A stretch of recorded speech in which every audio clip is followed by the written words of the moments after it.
evening po. Amen. May energy pa po ba? Sana kagaya tayo ni Shalom tsaka ni Ria, hindi nauubusan ng energy, no? Sige po, tayo po lahat ay tumayo at papurihan po natin ang Panginoon. Tayo po ay magpasalamat dahil dinala niya tayo dito ng safe. Ayan, at ang ganda ng mga rooms natin. Praise the Lord. And yung food natin ay masarap. Sige po, tayo po ay magpasalamat sa Panginoon. Amen. Thank you, Lord.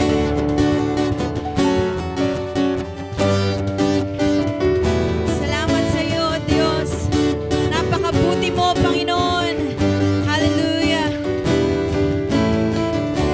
Aking mamasdan ang kalawakan, hindi ko maunawaan ang iyong dahilan kung bakit ako pinilit mong inalagaan. Di ko kayang isipin, hindi ko kayang sukatin ang pag-ibig mo, Jesus, na iyong binigay sa akin.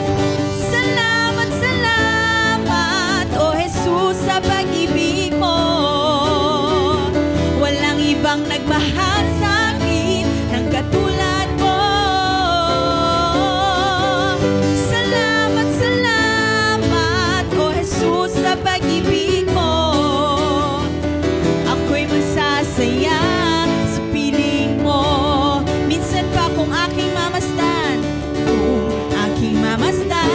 ang kalawakan, hindi ko maunawaan ang iyong dahilan kung bakit ako'y pinilit mong Di ko kayang isipin, hindi ko kayang sukatin, Panginoon.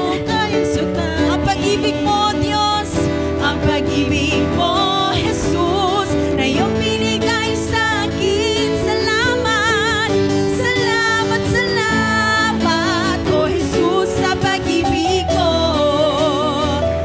Walang ibang nagmahal sa akin ng katulad mo.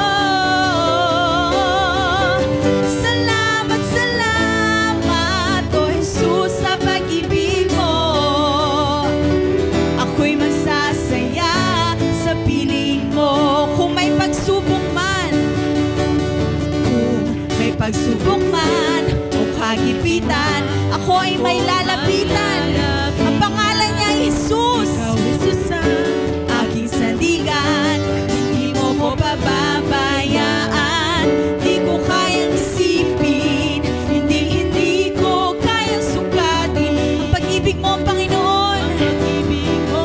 Jesus, na iyong binigay sa akin. Salamat, salamat, O Jesus, sa pag-ibig mo. Walang ibang nagmahal sa akin ng katulad mo. Salamat, salamat, O Jesus, sa pag-ibig mo. Ako'y magsasaya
pag-ibig, O Diyos. Hallelujah. Tunay nga, Panginoon, na Ikaw ay napakabuti sa buhay ng bawat isa. Sa pamilyang narito, Panginoon, napakabuti mo, Diyos. Kaya, Panginoon, sa gabing ito, Ikaw ay aming papapurihan, papasalamatan. Hallelujah. Dakila ka, Panginoon. Wala kang katulad, O Diyos. Salamat, Panginoon. Hallelujah. Purihin ka. Kay buti-buti mo, Panginoon, sa lahat ng oras, sa bawat araw, ay laging tapat kung magmahal.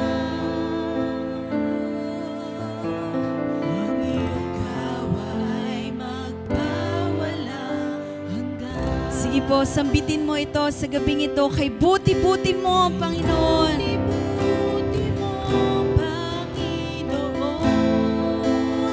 Napakabuti mo sa lahat ng oras, bawat araw, O Diyos. Ika'y laging tapat kung magmahal. Ang iyong gawa ay magpawalang hanggan. Minsan pa, kay buti-buti mo, kay buti-buti mo, Panginoon. Napakabuti mo sa lahat ng oras, sa bawat araw, O Diyos. Ay laging tapat kung magmahal. O Panginoon, ang iyong gawa ay magpawalang hanggan. Pinupuri, sinasamba kita.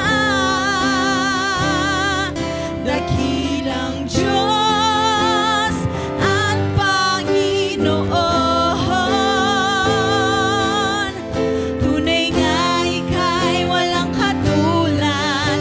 Tunay nga Ika'y di nagbabago. Mabuti ang Diyos na sa akin ay nagmamahal. Muli ating awitin kay buti-buti mo. Kay buti-buti mo, Panginoon. Sige po, sambitin mo ito sa Panginoon. Sa lahat ng oras, napakabuti niya sa iyong pamilya. Bawat araw, ay laging tapat, Panginoon, kung magmahal. O purihin ka, O Diyos. Ang iyong kaawa ay magpawalang hanggan. Minsan pa, kay buti mo, kay buti-buti mo, Panginoon.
lubos-lubos na nagpapasalamat, Panginoon, sa kabutihan mo sa bawat isa sa pamilyang narito, Diyos. Ikaw ay mabuti, Ikaw ay tapat, Panginoon. Kaya karapat-dapat kang purihin, O Diyos. Karapat-dapat itaas ang iyong pangalan, Panginoon. Maraming salamat, Diyos. Patuloy niyo po kaming samahan, Lord, as we discuss, Panginoon, your words. Throughout the family camp, Panginoon, Ikaw ang sumama sa amin. Ang iyong Holy Spirit, Panginoon, na mangusap sa bawat isa, O God. At Ikaw, Panginoon, ang magbigay ng galak sa bawat isa, sa bawat pamilyang narito, Diyos. At ang tagumpayan, Panginoon, ay inaangkin namin sa pangalan ng Panginoong Jesus. Lahat na nagtagumpay ay magsabi ng Amen. Amen. Amen. Thank you, Lord.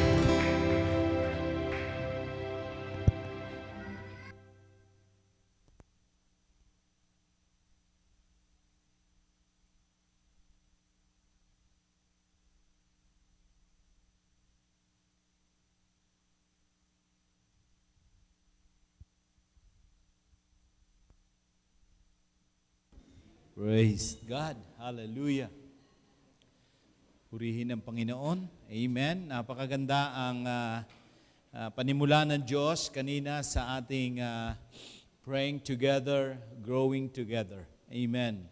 So ito po yung talagang demarcation line ng ating pong buhay, that we renew, remove, and revive this kind of challenge.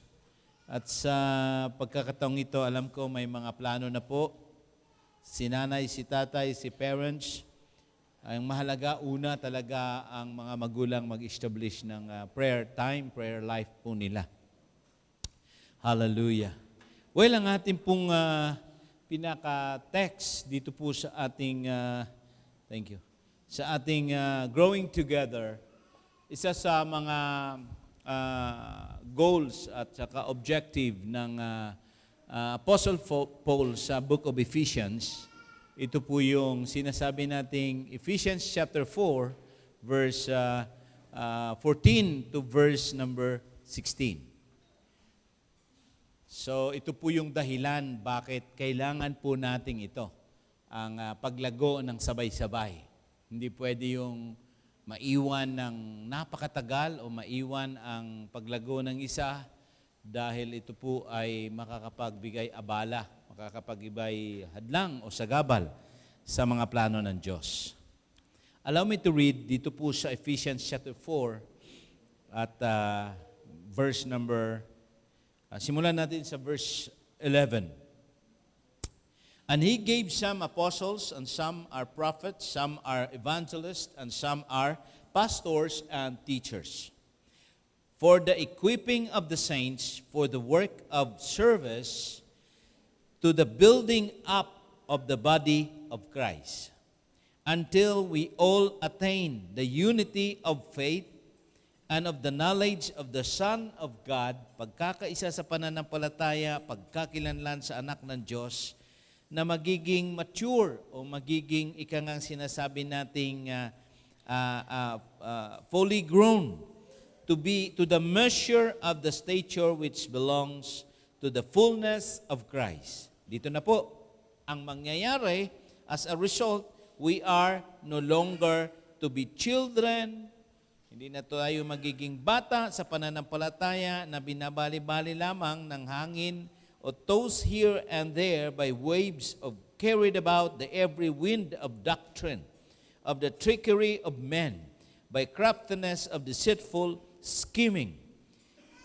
But speaking the truth in love, we are to grown up. Everybody say the word, grown up. Yes, dito po natin kinuha na tayo lahat ay lumago in the aspect unto Him who is the head, even Christ, from the whole body being fitted and healed together by whatever joints supply according to the proper working of each individual part, and causes the growth of the body for the building up of itself in love. Tayo po'y manalangin. Napakabuti mo, Panginoon, sa buhay po ng bawat tahanan, especially sa church na ito, Jesus Harvest Assembly of God. We thank you that you are the Lord who started the work, who created the family, who blessed the family and called the family according to your purpose. Maraming salamat na kami ay mayroong isang napakagandang kabilang sa tahanan at kapamilya.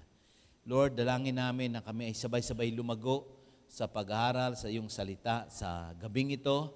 At hiling namin ang banal mong Espiritu Santo na siyang magbigay ng karunungan, basbas sa inyong likod po, Panginoon, at ito po sa aming mga kasama sa paglilingkod sa bawat pamilya.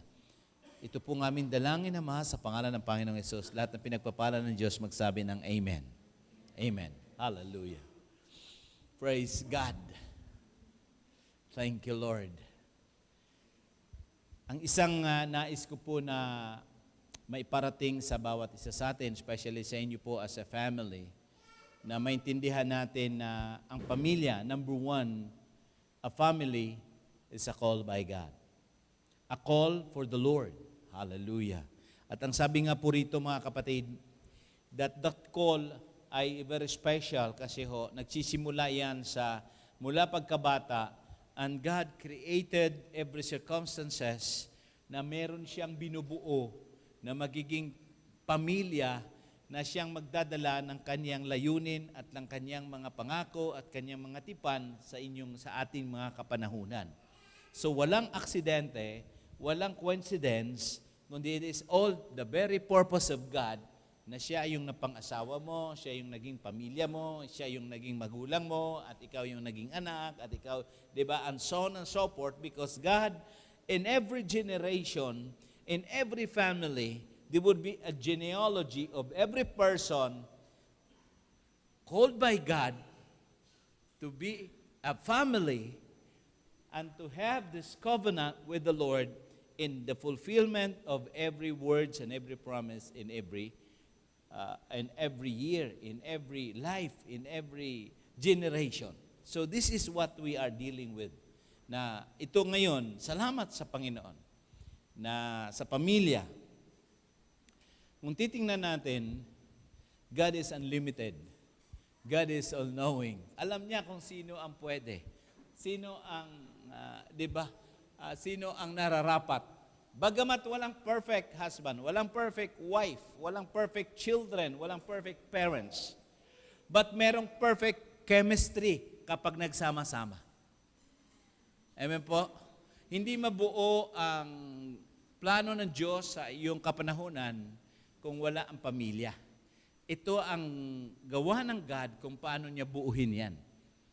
Amen. Hindi mo alam kung paano niya paano niya tinawag ang kapanahunan, tinawag ang pangyayari, at nagkatagpo kayo. At ang kala nyo, nagkatagpo lang kayo just kasi wala na, o kaya baka ito lang, ikangang swerte, o ikangang wala ng options, hindi po. It is the will of God. O ating tingnan, dahil ito po ang isang plano ng Panginoon na napasama man yan sa simula, na mali man sa simula, kaya kung matatandaan natin, maraming mali na naging tama para sa Diyos. Naalala natin yung sinasabi doon ni Joseph sa Genesis 50, they meant it for bad, but God meant it for good. Ang akala ng pangyayari, ng kapanahunan, ng circumstances ay mali, pero ito ay isa sa mga plano ng Diyos. So palakpakan natin ang kabutihan ng Panginoon. Amen. Pwede ba sabihin natin, kayong mga husband, sabihin niyo sa iyong asawa, salamat at ikaw ang napangasawa ko. Amen. No regrets. Amen. Hallelujah. O mga bata, mga anak, pwede ba sabihin niyo, salamat ang ikaw ang naging magulang ko. Amen. Praise God. Mahaba tayong tatalakayin natin, but ito po yung pangyayari na minsan ang parents ang parents and children ay hindi nila alam ang purpose. So, ang pagkakala nila, pagka may anak sila, alagaan nila, paaralin nila, palakihin nila, at lahat ibibigay nila para hindi maghirap. Pero ang isa sa mga nakaligtaan natin, ito yung tinatalakay ng Biblia, sino po sa Book of Ephesians, na sinasabi niya, verse number 16, na the whole body will being fitted and held together of whatever joint supplies according to the proper working of its individual parts, causes to growth of the body, of the building up of itself in love. Yun po yung buod nito, na ang lahat kumikilos, ang lahat nagko-contributes para mabuo ang isang church, mabuo ang isang... Kaya binigay niya ang church, sa church yung pastor, teacher, evangelist, prophets. At ito po yung sinasabi po natin dito, na mabuo ang pag-equip, pag-train. Same thing sa ating family, ay pong unang-unang institutions sa ating community.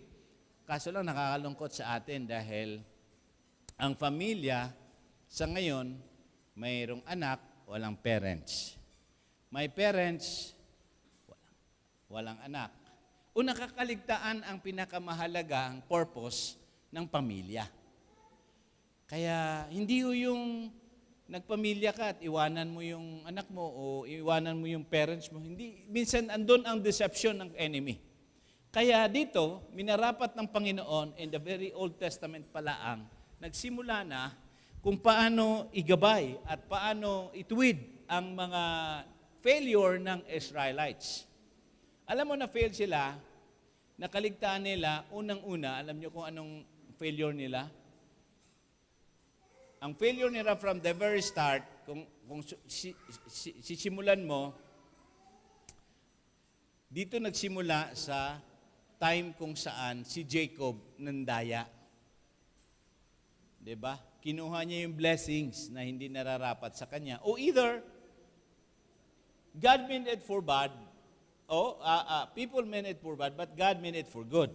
Kasi, doon pa lamang sa sinapupunan ni Rebecca, nag-aaway ng dalawa, at nakalagay doon na ang elder magsiserve sa younger. So may circumstances na mangyayari because of the prophetic, because of the visions. Kahit may kultura sila, kahit may pamantayan sila, may batas sila, may customary sila, doon sa kanilang kinalakihan. Pero ang Panginoon, ang plano ng Diyos pa rin ang nasusunod. Amen po? So, let's take a look. Nung nagsimula doon, consequences begins in every failure. Pero ang grace ng God, sufficient yan. Hindi pwede makaligtas ka dahil ikay kakilala sa Panginoon sa mga sala mo.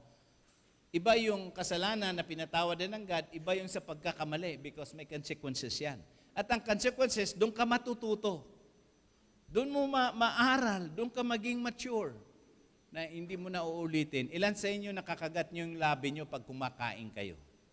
Nakaranas kayo niyan? O sinusubo nyo na, nahuhulog pa. Walang nakaranas noon? Sinubo nyo, nahulog pa. O hawak nyo na bitawan pa. Diba? So may mga pangyayaring ganon. Ano po? Now, let's begin with this. Nung si Jacob nagkamali, talagang tuloy-tuloy na pinagsusumikapan niya ito na maituwid niya ang mali. Doon sa parenting na yon. Ilan yung anak ni Jacob? Bible trivia. Ilan yung anak ni Jacob? Ilan? Sigurado ka? Sino yung nagsabing 13? Oh, Brother Alan is correct. Nakaligtaan nyo doon si Dina eh. Okay. Si Dina kasi ang pinaka-abuse woman sa magkakapatid. Kaya nagkaroon ng problema dyan, naghigante ang ibang kapatid. So that's another consequences. Diba? So ngayon, ang titingnan natin, kung dito na ngayon, hanggang sila ay lumago as a family, nandun na nakaukit ang isang pagkakamali, ang isang kasalanan na tinatahak na ng pamilyang yon. To shorten the story, dito na po, sila naging alipin for 430 years. At ayaw na ng Diyos na mangyari muli ang failure na yon kasi bayad na sila sa consequences na yon. Dahil 430 years na sila'y naalipin, bayad na. Dapat sila, pag umalis sa Egypt, hindi na mangyari ang kanilang pagkakamali sa parenting at saka sa paglilingkod sa Panginoon. Kaya nagbigay ang God ng isang pamantayan dito sa Deuteronomy chapter 6. At dito natin tatalakayin ang paglago nating sabay-sabay. Kasi binigay na ito ng Diyos kay Moses at binigay niya sa pamilya ng mga Israelites na bago kayo pumasok sa Promised Land, bago kayo pumasok sa success and victories, bago kayo pumasok sa blessings, pag pinag-usapan natin yung success, kailangan mo may sikap dyan. Pag pinag-usapan natin yung victory, kailangan niya may laban dyan. Amen po? Pag pinag-usapan natin ng blessings, kailangan yan mayroong obedience. Merong faithfulness. Hindi ito subo system na ibigay ka na lang o kaya nakatanggap ka ng isang sobre. Ito, kailangan meron kang gagawin in part, in responding to that very promise of God. So kaya, call ng God ang family. Nananawagan siya sa pamilya na kaya niyang panghawakan ito, ang mga pamantayang ito. Or else, ma-fail din po tayo pag hindi natin sinunod ito. Kaya nakakalungkot minsan yung iba sa kultura natin, di ba? May mga, tawag natin, may mga anak na hindi kinasal ang magulang. Malimit itong lumapit sa atin, yung mga Christians before. Una, lumapit siya, i-dedicate yung anak niya, pero never siya ng church. Worker siya sa church dati. Paano natin, sabi ko, paano ihandog natin yung anak mo? Ikaw nga hindi kinasal. At ikaw hindi nga naglilingkod sa Panginoon. Ano pa ba kayo, kapatid? Tatanggapin kaya ito ni Lord? Maaaring tatanggapin ng God, pero ang punto nga dito ay paano mo siya igabay ngayon? Paano mo siya dalhin sa church? Paano mo siya i-disciple? Paano mo siya i-train sa church? Niwala ka sa church. So, let's take a look. Ito yung problema ng buong Israel. 3 million people ito. At there will be 12 tribes moving forward. So, wala na yung Dina kasi na-aksidente, nagka-problema. Talagang walang descendant si Dina. Sa sinasabi, silent ang kapatid ng anak ni Jacob. Now, let's go forward. Nung sila'y papunta na sa Promised Land, ito yung sinabi ng Panginoon. Number 1, tawag na ng Diyos yung pamilya. Tawag na ng Diyos na ang bawat tahanan, kapag kayo ay nakarating doon sa Promised Land, kailangan hindi na po kayo bata o hindi na po kayo pabalik-balik doon sa dati nyong pagkabuhay. God's mandate to the family. Number 1, to fulfill His plans and purpose to all times, at all times. Ang pamilya, normal yun na may tampuhan. Sino ritong mag-asawang hindi nagkatampuhan? Hindi nag-aaway. Hindi kayo nag-aaway, hindi kayo nagtatampo. Malimit. Sino ritong hindi nagkakaunawaan? Part ng relationship yan kasi napakahirap ang dalawang tao pagsamahin mo. Diba? Part yan. At ito ang sinasabi ng God, same thing sa Panginoon. Hindi ganun kadali na magkaroon ka ng pasya na magsunod ka sa lahat na ninanais ng God. Pero dapat in your part, kailangan mong gawin ito para sa susunod mong henerasyon. What you are doing today, mga parents, is for the benefits of your children. And children, kung meron man ko isusunod, is for the benefits for the next generation. So, ang papasok po dito na principle is about modeling in all areas of parenting. Hindi mo man may turo. Inomodel mo yung pagmamahal. Iminomodel mo yung panalangin. Minomodel mo yung pagbibigay. Sinasabi mo magbigay ka pero ikay napakakuripot mo. Parang sabihin ng anak ko, ikaw nga pa, hindi nagbibigay. Tapos sabihin mo kami o sabihin mo magpipray kayo, ikaw nga hindi nagpipray. So ito na ngayon ang sinasabi ng God, when you enter in the Promised Land, be sure na kailangan ang buhay nyo magiging isang pamilya na nagiging, tutupad ng plano ng Diyos. Ang plano ng Diyos, hindi niya nagbabago. And then, ang sunod niya, yung purpose. Ang mga circumstances, araw-araw, alamin mo yung purpose niyan. Alam mo ba kung anong purpose ng God today, nga nandito ka sa camp? Tinitingnan ko yung expenses natin. Kung hindi lang ito sa Panginoon, napakahirap mag-spend time ng some of your family, magkano? Di ba? Kung pera lang lahat ang nasa isip natin, maghihinayang tayo. Totoo yan. Hindi biro. Pero pag tinignan nyo, dahil dito, amen, matututo ako paano pahalagahan ang partnership ng pamilya sa church, sa kingdom ng God. So this is all about, number one, sinasabi po rito, letter B, to make Him known in every tribe, in every nation, in every tongue, sa lahat ng mga tribal ethnic people group, sa lahat ng mga tao, sa lahat na kalupain, sa lahat na lahi. Amen. Walang isang bata, walang isang susunod na apo, kaya nga ito napakahalaga eh. May dahilan ng God na bakit ka i-bless at bakit ka bigyan ng tagumpay, bigyan ka ng favor, dahil ang plano mo sa pamilya mo na makikilala siya. Letter C, to be blessed, to be prosperous, and to be victorious and successful. Live a righteous and holy life, obedient and faithful to the Lord. Ang sabi rito, in every culture, in every traditions, in every beliefs, husband and wife, parents and children will grow together. Will grow together. Alam mo, isang challenge ito eh. Isang picture ng malala natin yung the lost chapter. Alam niyo yung the lost chapter in the book of Luke? The lost son, the lost coin, the lost sheep. Yun po yung puro losses daw yun eh. Pero pag nakita mo doon, sa kabila, lahat na nawala, natagpuan. Lahat na nawala, natagpuan. And gustong-gusto ko doon yung father. Kasi yung father, alam niyo po, ang heart niya doon, 100% alam niya babalik yun.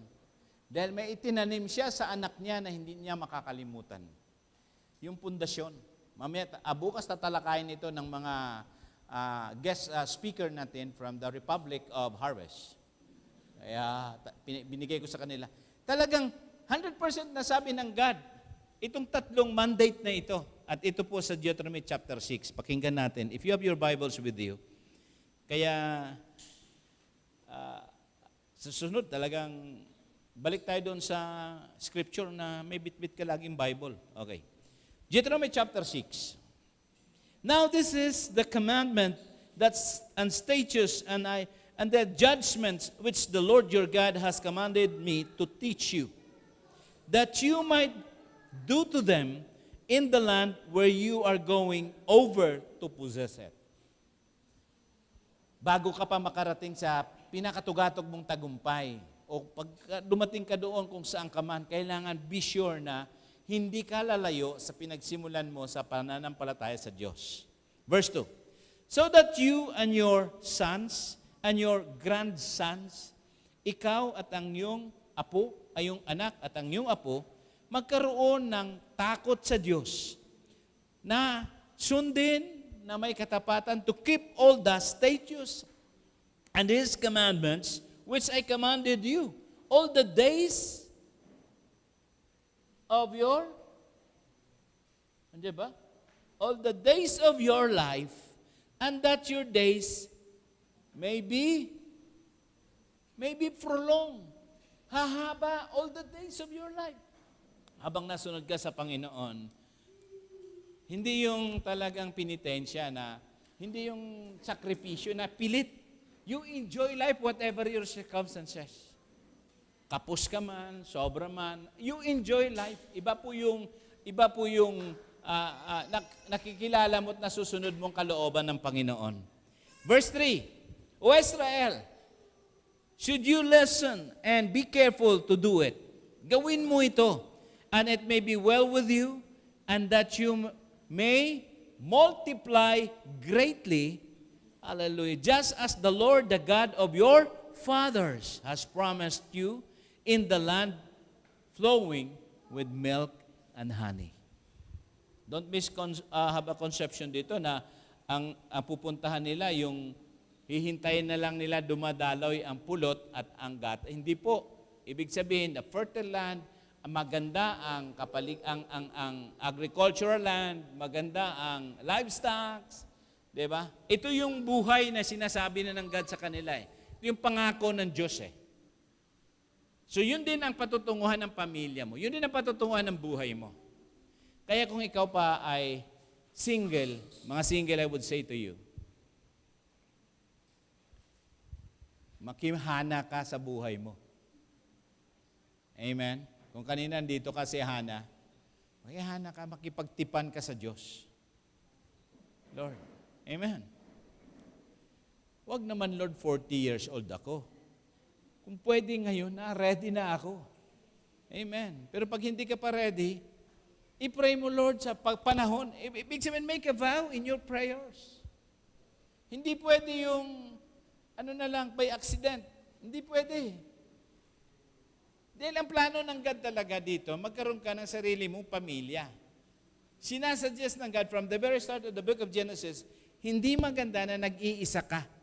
Pero kung nag-iisa ka man, meron po yung special calling. Yun po yung sinasabi ni Paul, blessed singleness. Parang wala nag-amen, si Ate Amy lang. Hello. Pasalamat ka. Kasi minsan, pinipilit mo na lang, instead na blessing, suffering. Buti pa, Pastor, hindi ako nag-asawa. Tama! Kung pinaalam mo lang sa ako maagad, pinigilan kita. Kaysa mag-asawa ka na parang naglunok ka ng karayom, o kaya mag-asawa ka na will ng God, amen, kasama mong saya, galak, sa hirap, at kaya for better, for worse, in sickness or in health. Amen. May ulam o wala. May pera o wala. May date, basta mag-date.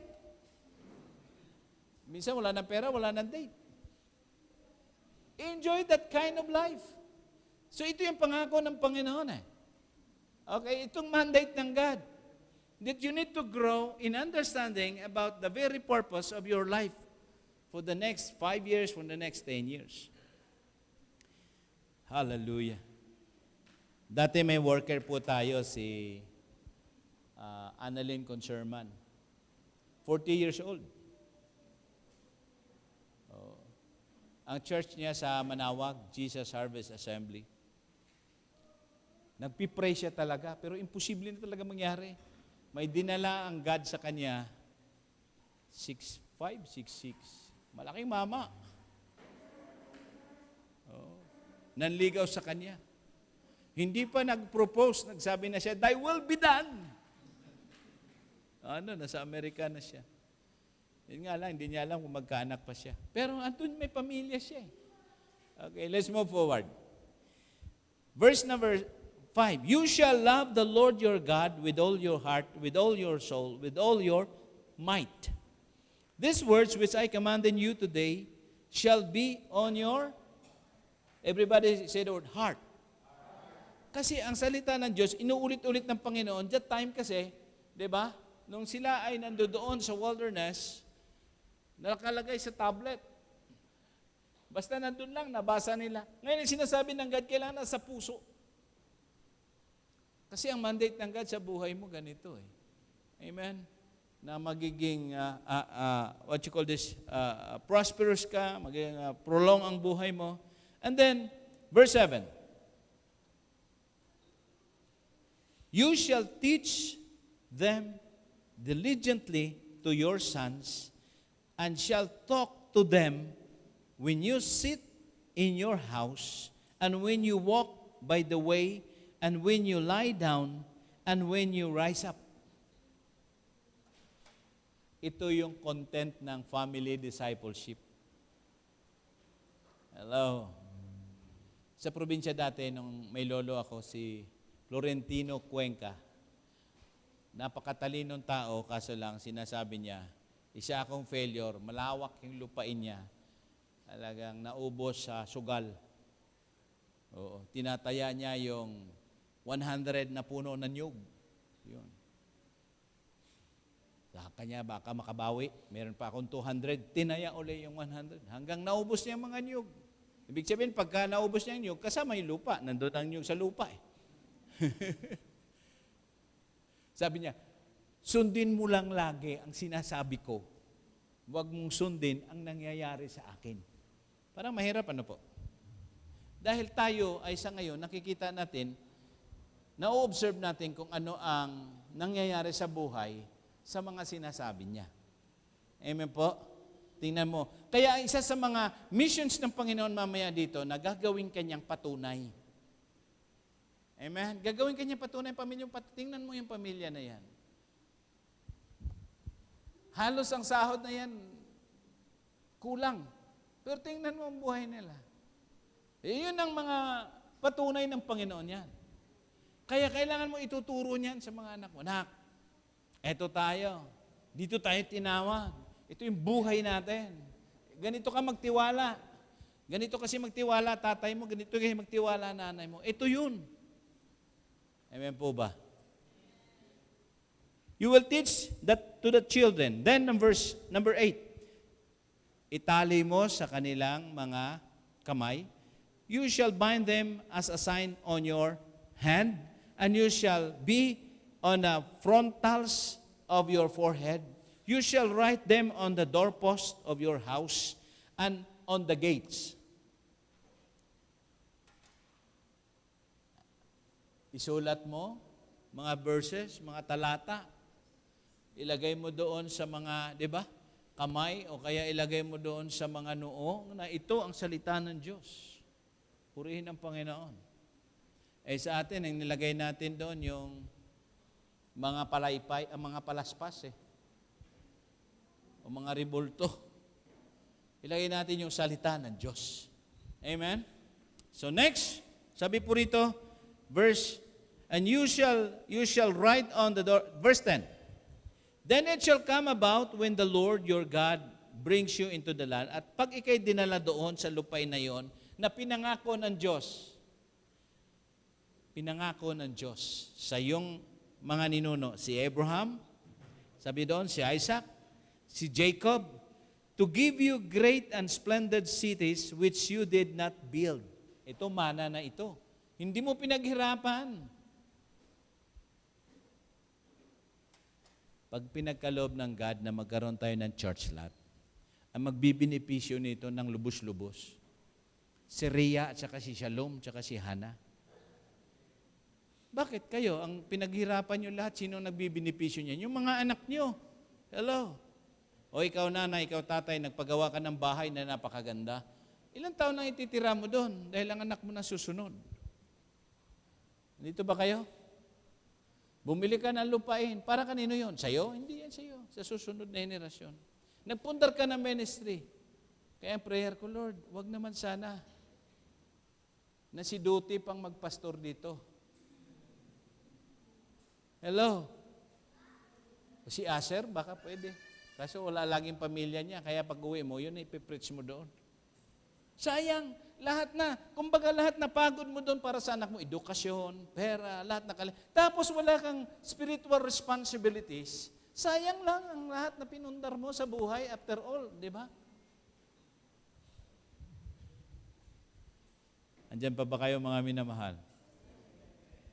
And then sabi po rito, ina-address lagi ng God ang katapatan ng mga nauna sa atin. Ang mga katapatan sa paglilingkod, sa panalangin. Hallelujah. And sabi dito, kahit hindi nila itinayo, magiging sa iyo. And verse 11, basahin natin na sabay-sabay, napakaganda dito. Ready, 1, 2, 3, nasa screen. Oh, go. And houses full of you did not feel,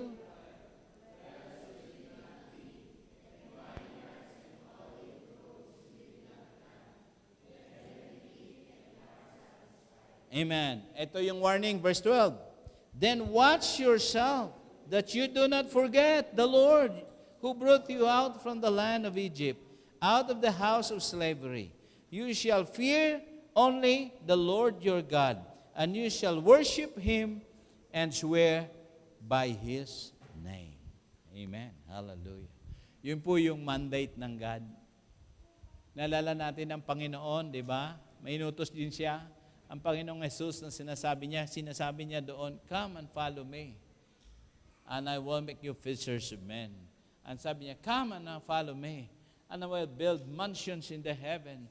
At ako'y babalik at kukunin kita at kasama ka sa akin."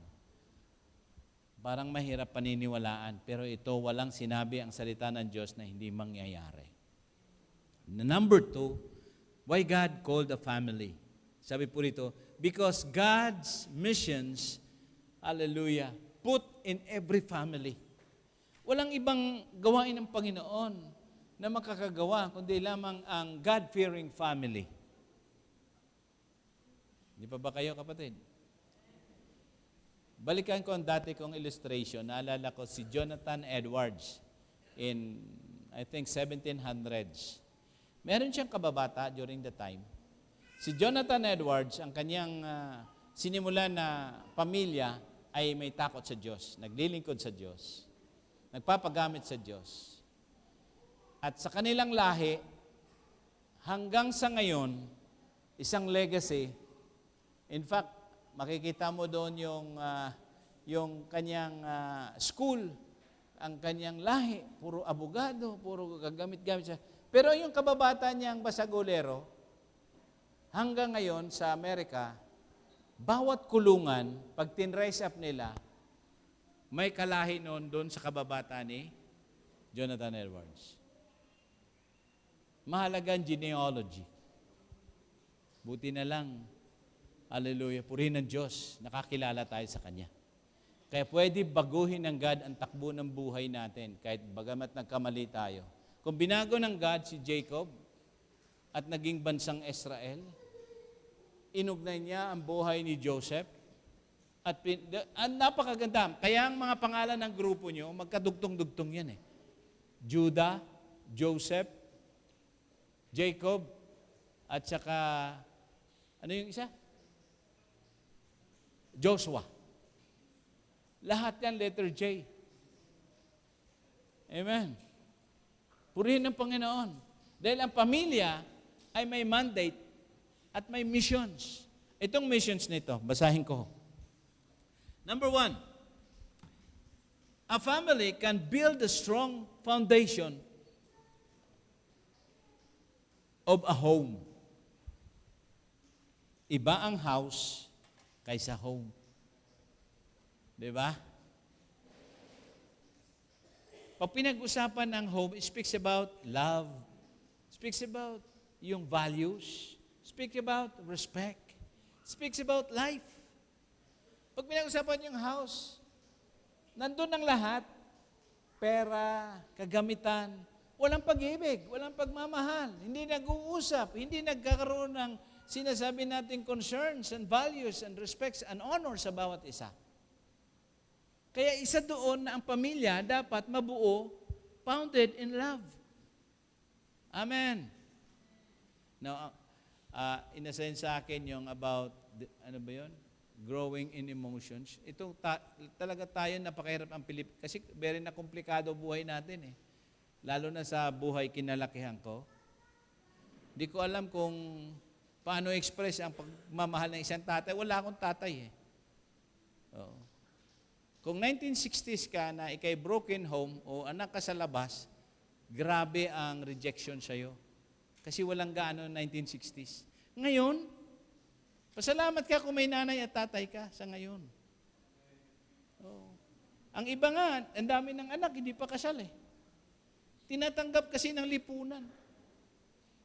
O ang magulang din ng failure. Pinabayaan yung mga anak. Masisisi mo ba? Sino ba sisihin? Parang nagsisihan tayo, no? Sino ba nauna? Itlog o manok? Itlog. Walang manok pag walang itlog. Parang ganun ang nangyayari. But this is all about, ano importante sa pamilya? House or home? Kahit wala kang building, so nandun ang isang picture ng tahanan na, di ba? Hindi makatulog ang lahat pag hindi kumpleto, hindi nag-uusap, kamusta ka na? Anong gawa mo? Ano ng prayer life mo? Ano ng verse mo ngayon? Yun ang family discipleship na sinasabi natin. Andiyan pa ba kayo, kapatid? Yung mga kabataan natin, hindi nga nangangamusta sa nanay o tatay. Ito, kausapin natin itong mga kabataan to. Kinakamusta niyo ba mga nanay niyo? Kamusta na kayo? Kailan ka magbigay ng increase ng baong ko? Paano ako magbigay ng increase? Wala kayong kalambing-lambing. Wala naman ako nakita. Hindi kayo naglilinis, naglalaw. So, in other words, ito ang kailangan ma-impart natin sa kanila. Same with the Lord. Paano kayo blessed ng God? Hindi naman natutuwa ang Panginoon sa buhay mo eh. Kaya ito, kailangan i-build up mo ang isang picture na masiyahing buhay, kaaya-ayang buhay sa pagsunod sa Panginoon. Nakikita ng Diyos pagka, di ba? You are building a faith that moves the heart of God.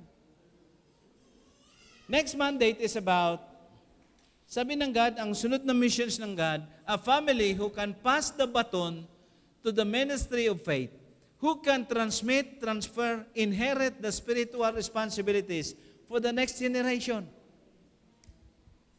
Ibig sabihin, maliit pa lang yung anak mo o malaki, nak, wala nang papalit sa akin sa church, ikaw lang. Hello? O sabihin mo, nak, yung ating reputasyon sa church, ikaw na magmana. Sabi ng anak, ayoko. Kasi ang nakikita ng anak, lagi siyang late. Ayoko maging mana yung lagi kang late. Parang wala nag-i-amen eh.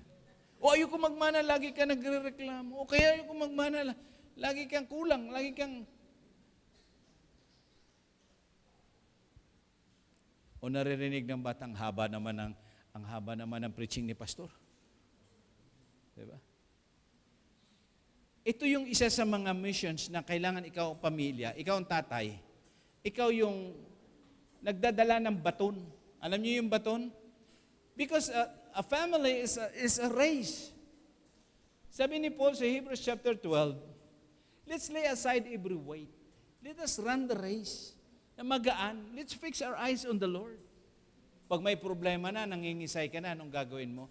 Pero kung doon ka sa sulok at nagpipray, nakikita ng anak mo na nanalangin ka, nakikita ng, di ba? Alam mo ang church, pangalawa lang sa pamilya talaga eh. Kaso lang minsan makaririnig mo isang magulang, Pastor, hindi ko na kaya yung anak ko, ipag-pray mo nga. Parang ang lahat na problema ng pamilya, ilagay mo kay Pastor. Pastor, hindi ko na kaya yung asawa ko. Pag-pray mo nga, yung asawa mo yun, ibinigay ng God yan, kaya mo yun. Hello? Yakapin mo yun na talagang kung hindi kanya yakapin, wag mong bitawan. Alam mo si Jacob, sabi niya, hindi kita bibitawan hanggat hindi mo ako ibibless. Sabi ng anghel, magbukang liwayway na, bitawan mo na ako. Hindi, bibless muna. Bakit? Sino ba pangalan mo? Jacob, ang pangit ang pangalan mo, Mandaraya. Ngayon, ang pangalan mo, Israel, pinili. Hello? Pag nagtampuhan na, talikuran na, sipa.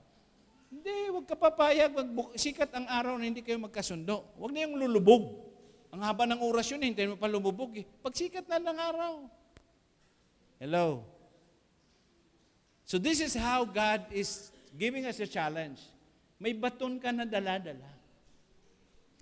Pananampalataya, pagtatalaga sa Panginoon, paglilingkod sa Panginoon.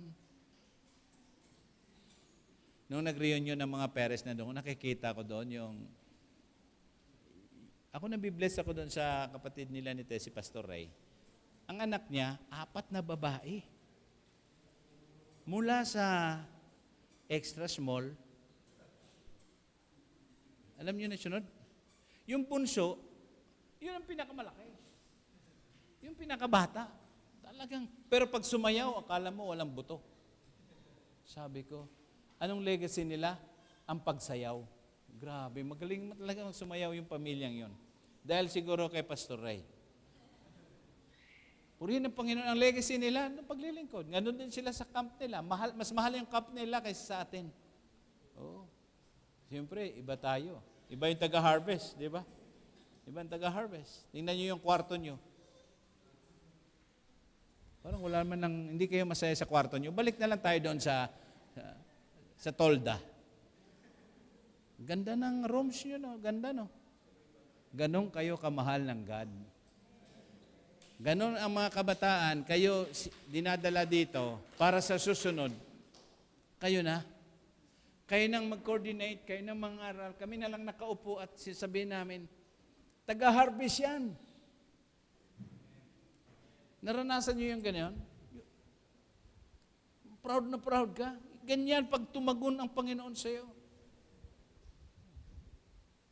Sa daming in-applyan ni Brother Rap, yung application niya ng isang araw, yun lang yung request niya sa akin. Hindi ko naman nag-pray yung magulang niya, nag-pray kami. Ang prayer ko, Lord, maawa ka naman. May awa ang Diyos. Alam mo, kapag ang Panginoon nakita niya na yung sukatan kung saan ka na lang bibigay ka na next year at pag walang-wala na, tutugunin ka ng Panginoon. Yun panghawakan mo. Amen. Lord, bigyan mo naman ako na nararapat sa akin. Huwag naman akong dihado. Parang walang nag-i-amen. Amen dyan, mga girls. Siya na si Lea. Amen kayo dyan. Nagpipray ba kayo? Lord siya, hindi, ayoko yan Lord. Yun ang gusto ng God. Oh, sige Lord, dahil sa iyo. That would be a heart that could you pass the baton. Alam mo, pag binigyan ka ng anak, it's a privilege. Nasa, mo na sa pamamahay mo na Madidisciple mo na yun. Amen. Ang problema natin kung ang anak, lagi ang focus niya sa labas, hindi sa loob. Nakatingin lagi doon sa labas. Sa karir. Hindi niya alam na ang karir ay pangalawa doon sa karir niya sa spiritual na pamumuhay. Amen. Aanhin mo yun. Ganon, ang dami nandun nakafocus, pero eventually, mawawala lang. Pero kapag nakafocus ka sa Panginoon, pwede niya idagdag yun. So, this is the baton that passing all through. Amen. Kung mayroon ka mang ipapasa, hallelujah. Huwag na yung mga mali, huwag na yung pagkukulang, huwag na yung pagkakasala. Dahil tapos na yan, pinatawad ka na ng Panginoon. Ngayon, nagsisimula ka. 2025, silver year. Mula sa 2000, this is a big challenge sa buhay natin. Hallelujah. Thanks be to God. Next mission ng isang family. A family who can be a proof, a witness, a testimony that God is a true and alive.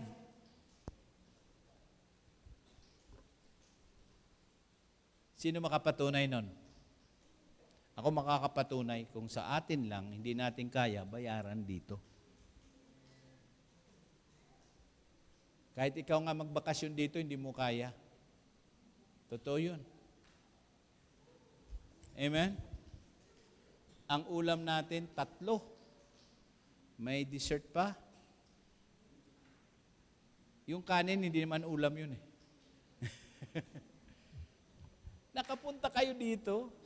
Nagtipon-tipon tayo dito. Wow! It is all by God's grace. Patunay na ang Diyos ay buhay. Sa amin ministry, sa aming paglilingkod sa Panginoon, nakikita ko kung paano ang Diyos tumutugon sa inyo lahat. Palakpakan natin ang Panginoon. Hallelujah. Yun ang missions na binibigay niya sa pamilya. Mapatunayan natin na andyan siya, buhay, tumutugon. Kaya pag may pagsubok, may hamon, part ng iyong paglago yan. Naalala ko kapag gusto mong lumago lalo ang isang puno, ititrim mo yun. Magtitrim ka ng mga sanga, ng mga dahon, lagong lalago. Lalong dadami. Ganon yung pruning ang pinakamasakit, pero yun po yung process ng God. Isa sa mga halimbawa natin, mga kapatid. Ano oras dyan? 8:20? Hallelujah. Tama? Ito yung problema ng mga rilong lubat. Hindi umalis sa 7 o'clock eh. Okay. Tanong ko sa inyo mga parents, anong bato na pwede niyong maipasa sa inyong mga anak? Kayo na mag-answer nun. Mga anak, ano kayang gusto niyong, di ba? Diyan na muna siya. Hello. O kaya, amen. Next, let's move on. Hallelujah. God's process of the fulfillment and completion of the family. Kanina po, atin nabasa sa book of Ephesians na ang church, doon tayo ini-equip, doon tayo kinokorek, doon tayo natututo. Kaya, wag na wag ho natin ma-misinterpret ang mga evangelists, prophets, pastor, teachers, and apostles. Kasi sabi doon, sila ang gagamitin ng God to equip you. Kaya kung amin kayo nasaway, amin kayo na-rebuke, pasalamat kayo dahil yun po yung paraan ng Panginoon. Sa pamilya, ganon, alagang sa paglilingkod sa Panginoon, mayroong pagtutuwid, mayroong talagang corrections, mayroong talagang rebukes na mangyayari para ikay maging ganap sa pagharap sa hamon sa buhay. Number 3, the call of the parents is about, number 1, a husband and wife. Husband and wife. In Matthew chapter 6, chapter 9, verse 6, given na po yun na kahit anong hindi pagkaunawaan, walang makakapaghiwalay sa iyong mga pangyayari sa buhay. No man put asunder, kung sino man, anuman, at sino-sino man pinagsasama ng Diyos, walang makakapaghiwalay. Bakit? Dahil nung kayo ay pinagsama ng Diyos at naggawa kayo ng tipan, nagtanggap kayo sa isa't isa, sinulat na ng Panginoon ang lahat-lahat na dapat, hallelujah, mandato sa inyong pamilya, mission sa inyong pamilya, at sakang ministry ng inyong pamilya. So, 3 M na naririyan, ito ang inyong missions, ito ang inyong gagawin. Tapos na. So, pasalamat tayo, we are connected to a church which have the definitions of saan tayo pupunta, saan tayo dadaong, anong susunod. Napakahirap kaya yung sasakay ka sa barko, hindi mo alam kung saan kayo pupunta. Ang lawak ng karagatan. O sasakay ka sa isang bus, walang signboard, saan tayo pupunta? Hindi mo alam. O sa Jesus Harvest, saan tayo pupunta? Hallelujah. Kaya, sabi ng isa, well, tinatanong mo anong prayer request ni Pastor? Baka hindi mo kakayanin. Yes, salamat sa nagbibigay lahat ng mga regalo. Pero ang prayer request ko, nasamahan mo lagi to have a church lot. Palakpakan natin ang Panginoon. Kasi kung may church lot na tayo, makakatipid na nga tayo, pero dadami ang problema. Yes. Akala mo mawala na yung problema. Dadami ang problema. Kasi may kanya-kanyang gusto sa CR, may kanya-kanyang kulay, may kanya-kanyang forma ng opisina, may gusto-gusto kanya. Ang daming problema. Pero salamat sa daming problema, at least may church. Bakit ng bahay nyo ba, nung nagkabahay kayo, na wala ba problema? Malaki man o maliit, nandun yung problema. May pera kayo o wala, may problema. Natulog ka, may problema. Nagising ka, may problema. Part ng buhay yan. Ang mahalaga, nangyayari at makapangyari ang plano ng Diyos. Ang buong Israelites, tumatakbo sila to conquer the promised land. Hinaharap nila araw-araw ang gyera. Hinaharap nila ang digmaan. Makikipagbaka ka, makikipaglabang ka. Same thing sa atin. Gusto mo yung success, gusto mo yung increase, gusto mo yung blessings, magharap ka ng araw-araw na traffic, araw-araw na stress, araw-araw na, di ba, pressure sa opisina, lahat. Pero may rewards naman ng God. So ito po yung sinasabi, husband and wife, this is all about. Ang hirap magpalaki ng isang bata. Isa sa mga parents, tanungin natin, pinakamaraming anak, yung bago ngayon. Wala, no? Karamihan sa inyo dito, 3. 3, may adopted pa isa. Wala nang 4, no? Si Ate Edith, 4. Oh. Wala na. Si Burhal, kailangan 6. Si Bituin pa. Ang daming bituin, kailangan madamihan. Si IG pa, di ba? In other words, hindi kay biro. Biro mo magpalaki ka nun. Grabe. Pagligpit lang, pag-ayos lang. Walang katapusan ng kalat, walang katapusan ng liligpitin, walang katapusan ng pag-aayos. Grabe. Minsan pag nakikita ko, ang pinakamasaya pag nakarating doon sa church, si Adele. Ay, salamat. Biro mo nakarating siya. Dami niyang bit-bit. Hindi lang si Joanne. Si Q na. Yung isa pa, si Yuan. Yung isa medyo okay. Oh. Hindi ganun kadali. Kaya talagang challenging ang husband at ang wife. Parehas lang yan trabaho nila. But to God be the glory. Kayo po ang unang-unang tinawag ng God para kayong mag-disciple ng mga anak nyo. Kaya huwag kayong magpatalo. Be a Hannah in every time. Amen. Make a vow. Make a prayer. Every day. Next. Hallelujah. It's about parents and children. Dito na. Husband and wife, masaya parang pag wala pang mga bata, pag nandito na, parents and children. Allow me to read something dahil may isang task ang parents dito. Sa Proverbs chapter 13 na sinabi ni Solomon. Hallelujah. May oras pa naman tayo dito. Proverbs 13. Basahin nyo lang ang buo bago kayo matulog kasi principles of life yan Nais ko lamang basahin ho dito ang verse 22. A good man, ang mabuting tao, leaves an inheritance to one of your goal. Amen. Ang mga pastor talagang, nung nagsisimula kami, may nangaral ito na missionary. So lahat kami na-shock kasi isa sa mga goal namin na magkaroon ka ng sarili mong bahay. Dumating kami sa 80s and 70s na ang bahay ng pastor, extension ng church. Yun ang pinamulat sa amin. At property ka ng church.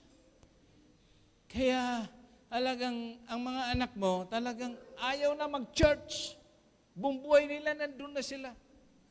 Buti na lang ako nagsimula dito, naghiwalay ako sa church. Because hindi kami property ng church. We are a gift of God to the church. At kailangan namin ipagmana, bigyan ng mana. A good man leaves an inheritance to his children, kaapu-apuhan. Siguro nag-iisip na si Bituin, ano kaya ipamana ko sa kay Rhea? Ang mga bituin, buti na lang. Si Dan, ang daming bahay. Tigi-tigisa na. Amen. Ito yung kailangan may visions ka kasi God will multiply. Nabasa natin, God will give you increase. Kailangan ng isang tatay para sa anak niya, gawin niya lahat to fulfill this Proverbs 13. Sa kapu-apuhan. Parang seryoso kayo. Kailangan. Dahil paano ka i-bless ng God kung wala kang sinimulan? Amen. Hallelujah. Bukas bibili tayo ng church lot para sa ating kaapu-apuhan at ang lahat ng mga mukha ng pamilya nakaukit sa haligi. Kasi sila naman ang mga haligi ng tahanan. Nandun, nakangiti lahat, yun. Kaya walang isang aalis Alis ka, dalhin mo yung haligi. Sisira yung church. We leave an inheritance to his children. Kaya itong failure sa society natin ngayon, dahil ang daming tatay, ang daming nanay, ang daming mga magulang, basta makapag-anak na lang, iiwan sa kapatid, iiwan sa nanay, basta sila malaya, parang wala na silang responsibilidad Kaya tinatawag nga natin dito sa family discipleship that a parents, number one, is a disciple maker. Siya ang may spiritual responsibility. The wealth of the sinner is stored up to the righteous. Kasi Hinanda na ang yaman ng Panginoon, ang yaman ng sanlibutan para sa mga matutuwid. Eh kung hindi ka matuwid, paano ka makatanggap noon? Yun ang requirements ng God eh. Sabi natin kanina, ang tagumpay, ang pagpapala, may requirements na pagsunod sa Panginoon. At isa po rito sa sinasabi niya, verse 23. Abundant, ang sabi po rito, abundant food is in the fallow ground of the poor, but it is swept away by injustice. And then last two verses, he who withholds his rod hates his son, and he who loves him disciplines. Sabi po rito, diligently. Ito, daming misconception dito. Yung rod, daming debate dyan. Kasi pinamula tayo ng mga Kastila na kapag disiplinahin yung mga bata natin, paluin.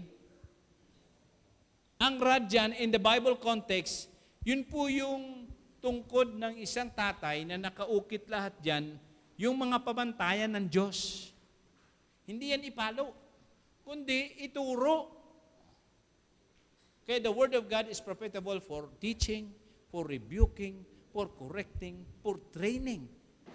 Eh tayo ganun eh, para disiplina. Mali talaga yun. Nadaya tayo. Tayo lahat ng biktima dyan eh. Kaya pag dinisiplina mo yung anak mo, by teaching, by training. Amen. Hindi yung saktan mo. Kaya doon sa aral natin, isa doon sa, ang daming mga hurts ng mga kabataan sa tatay at nanay, kasi nung maliliit na yan, pag tinrato sila, grabe. Kasi hindi naman alam ng nanay, ang tamang pagpamaraan ng discipline. Kaya nabiktima tayo lahat. Pero ngayon, na alam nyo na, ang the best way of discipline, para discipline ng mahalin mo lang na mahalin, because love begets love. E paano kung abusuhin? Alam mo naman, pag ang pag-ibig ang nagbigay, meron yung pamantayan, meron yung limitasyon. Alam mo na yun eh. Ayaw mo siyang mapapahamak. Hindi lahat bigay ng bigay. Kundi hayaan mo siyang matuto para magkaroon. Yun po yung training. Yun po, hindi po yung rod na disiplina, pak! Sinturon, pak! Kaya grabing hatred ko sa nanay ko eh. Kasi ang galit ng nanay ko, sa tatay ko pala galing yun. Dahil ayaw na niya mabuntis. Nabuntis pa si Johnson. Sus, kaya tuwing makita niya ako, kumukulo dugo niya sa akin eh. Ikaw na naman, yun pala yung galit niya sa tatay ko. Hello, that's part of the parenting. Kaya ho, ang discipline dyan sa church is constructive. Amen. Eh, pastor, gustong kabataan ka, na in love ka. Totoo lang yun. Eh, paano? Halimbawa, ano kayang reaksyon ni Ate Arlene at saka ni Ramel kung merong mag-akyat manligaw doon kay Relin?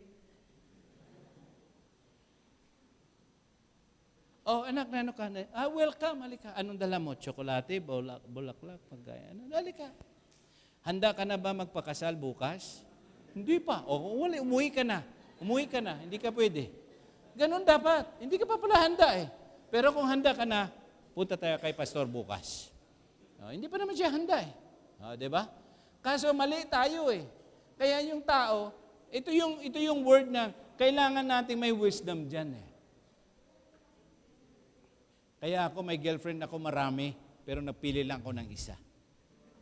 Amen. Damihan mo ng girlfriends. Kaya tawag ng girlfriends. Walang sweetheart, walang honey, walang darling. Damihan mo lang. Ano mo to? Girlfriend ko yan. Siyempre babae siya, tawag mo girlfriend. Diba? O ikaw, may girlfriend ka? Eto ano to? Boyfriend ko yan. Kasi boyfriend. Nakuha niyo na? Mga kabataan natin, dangerous ngayon, mga Generation Alpha. Naku, delikado. Hallelujah. Let's move on. Anong task ng huli? Sabi po rito, kapatid, family is for the kingdom of God.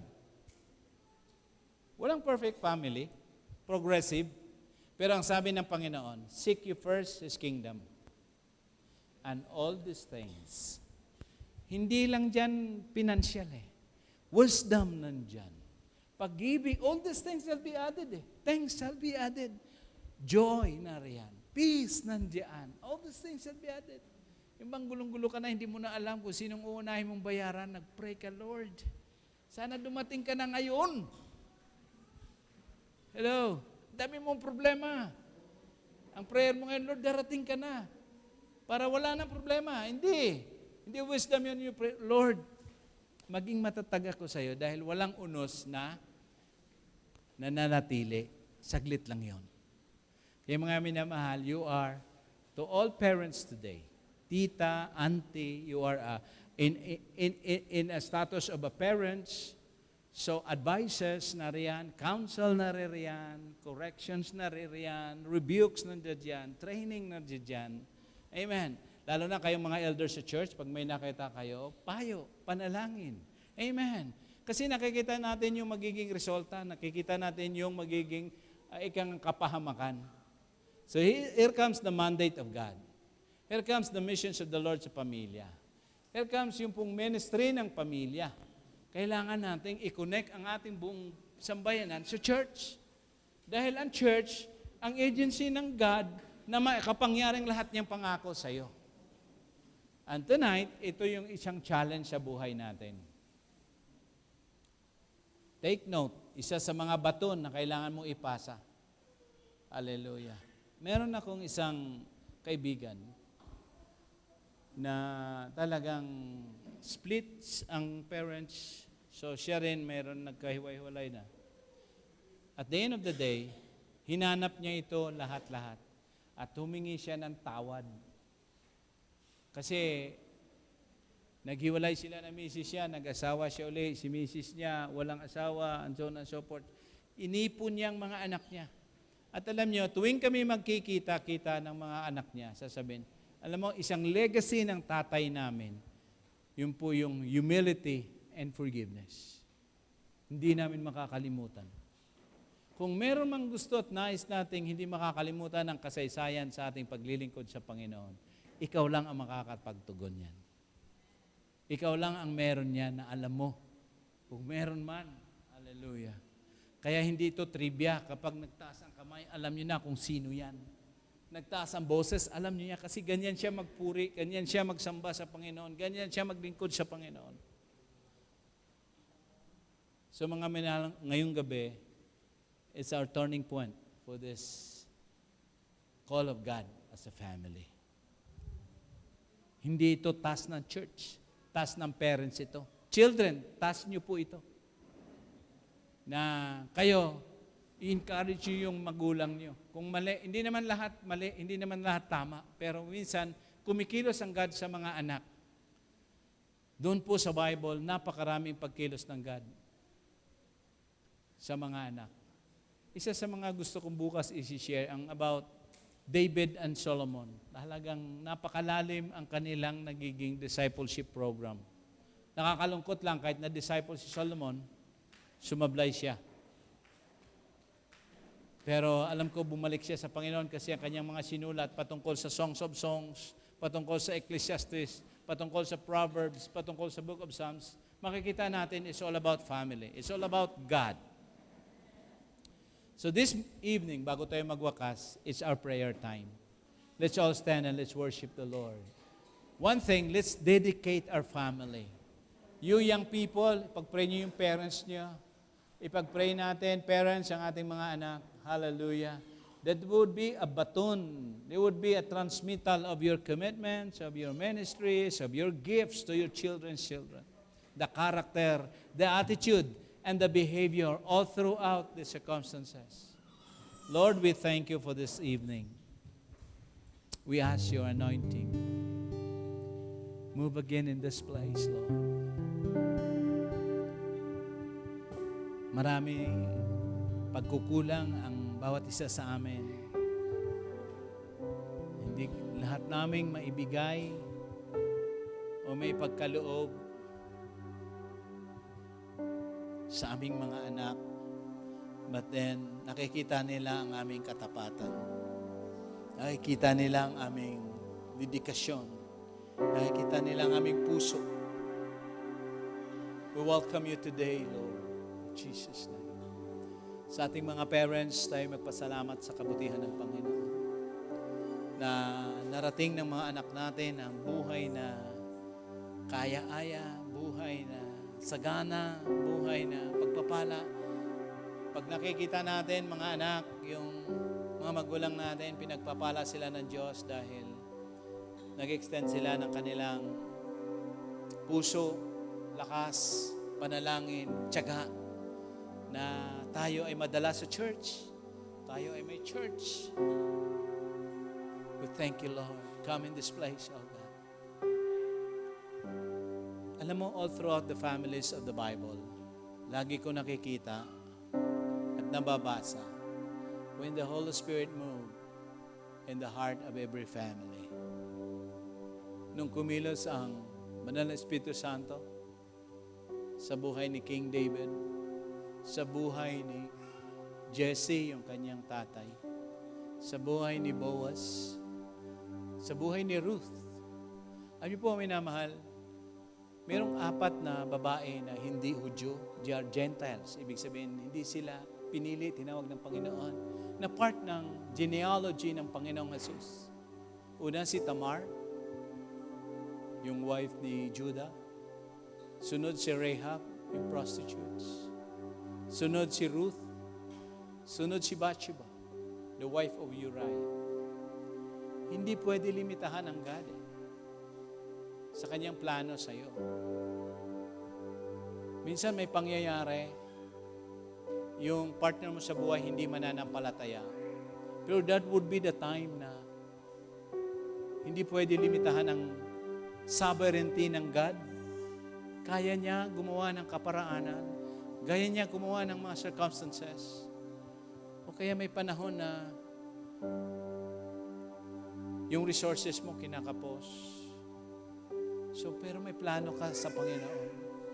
May desire ka sa Panginoon. It's all because mahal ka ng Diyos. Sabi ni Mary, paano mangyari ito sa buhay ko? Sabi niya kay Angel Gabriel. Sabi ni Gabriel, you are highly favored by God. You were conceived by the Holy Spirit. Dahil sa Diyos, walang imposible. Isang dami nating tanong, paano po, Panginoon, napakahirap magiging tatay, magiging nanay, a spiritual father, or spiritual discipler.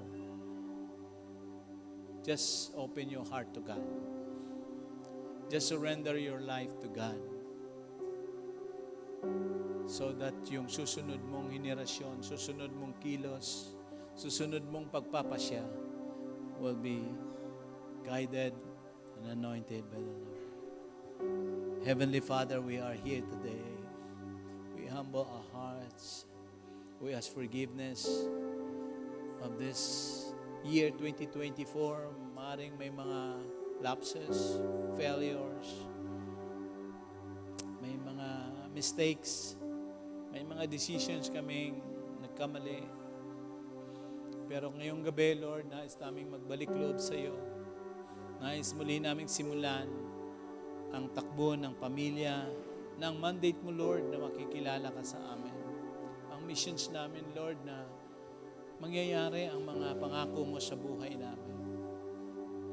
Lord, nangako ka na ipadala mo ang Espiritu Santo na maggabay, magturo, magbigay ng karunungan, kalakasan sa amin.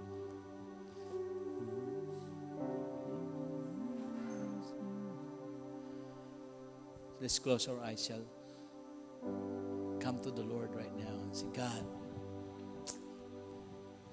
I desire of your presence today.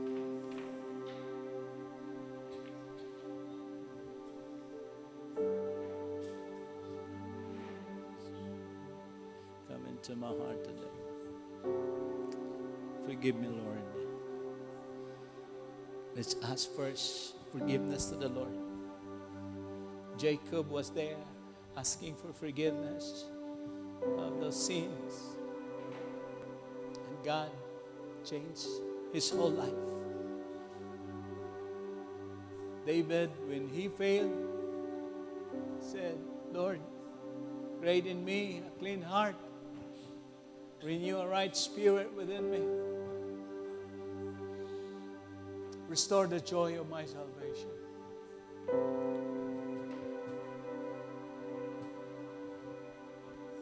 Oh, come, Holy Spirit, fall on me now.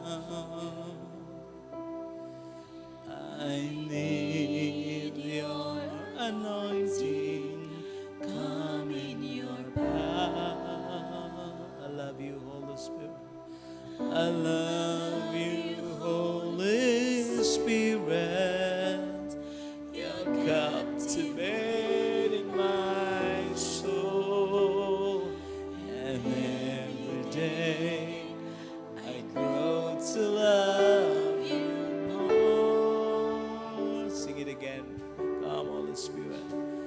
Oh, come in this place. We ask. Oh my God. Hallelujah. I need your anointing. Come in your power.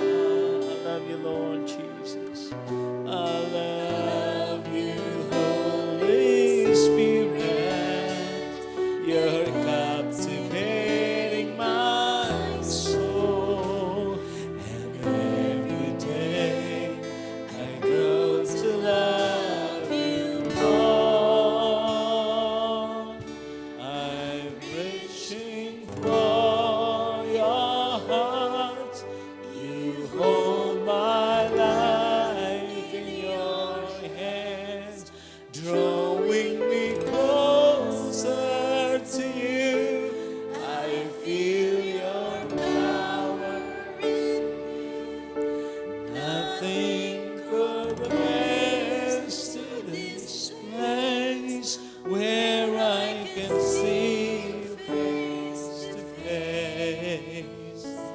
I worship you in spirit and in truth. This time we sing this song prayerfully to the Lord God. Oh, come in this place. Fall in this place. We invite your presence, oh God. God, we need only your anointing. I love you, Lord.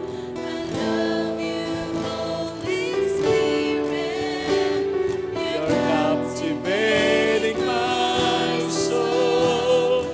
Every day I grow to love you. Sing it again from your heart.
As we bow down our heads, let's close our eyes for this moment.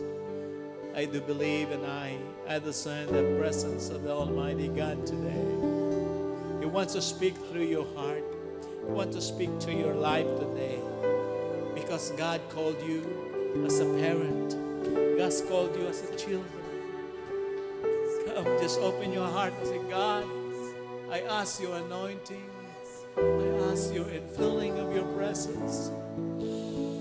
God, have mercy upon this place. Make this place, Lord, a testimony. Oh, yada, yes, yada, yada, karabashandea.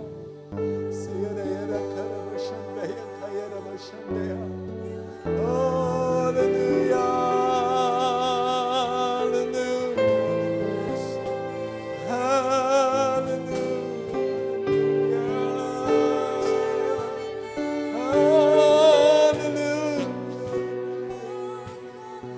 Oh, we give you praise, Lord.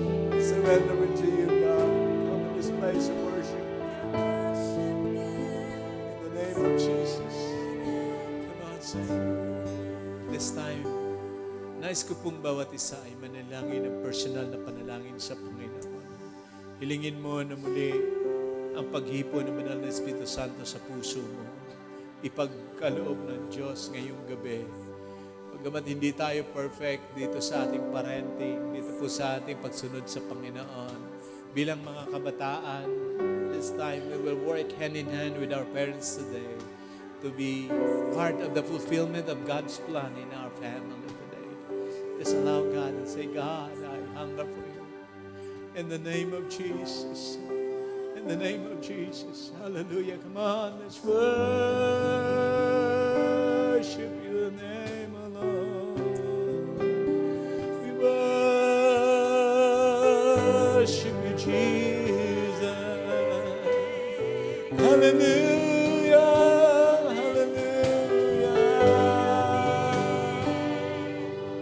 We welcome you in this place of worship.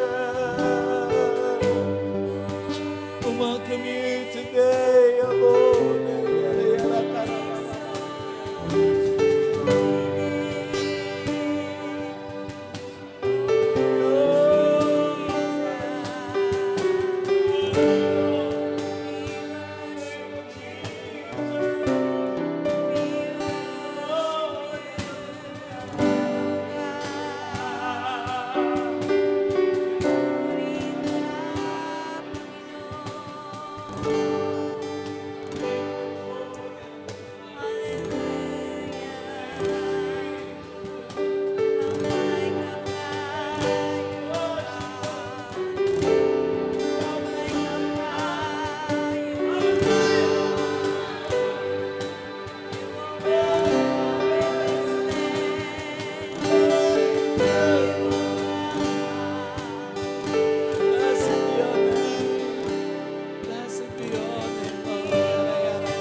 Lift up your voices and shout and praise God.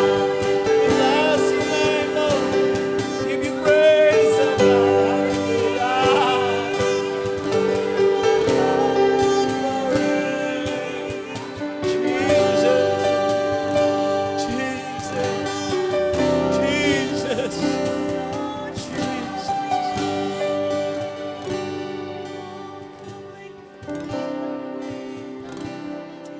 this time po, mga minamahal,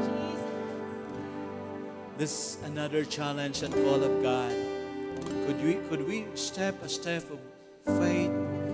Hiling ko pong mga parents natin to come forward and make an altar commitment today and give your whole life to God. Say, God, you will grant to me a disciple of my own children. Marami man naging mali, marami nagiging pagkukulang. But today, Let's begin a new beginnings as a disciple maker, as a parents. This time, dito po mga parents natin, isa-isa po tayo mag-come forward and say, God, I ask your anointing, I ask your power of your presence. Come on in this place. Hallelujah. Thank you, Lord. Thank you, Jesus. Oh, come, Holy Spirit, fall on me now.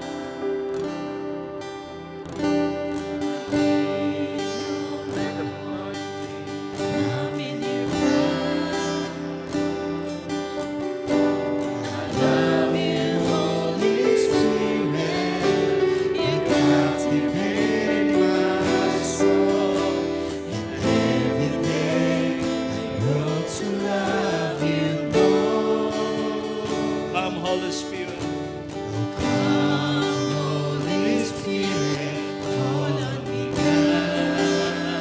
Come on, let's ask the Lord. I need your anointing. Come in your power. Holy Spirit, you're captivating my soul. And every day I grow to love you more.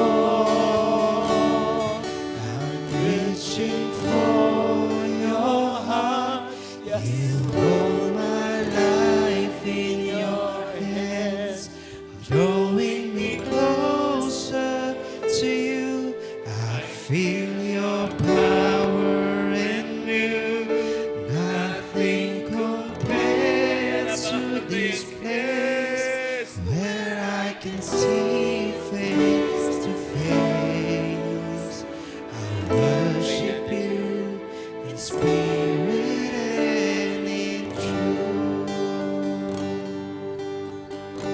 Sa oras na ito ay nais namin maging part ng panalangin. Let's continue to worship the Lord. Come on, continue to say, God, hallelujah, dedicate our lives to you.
Lord, nagpapasalamat po kami sa gabi ito, Panginoon, kung gaano mo kami namahal, Panginoon, sa aming pamilya at Jesus.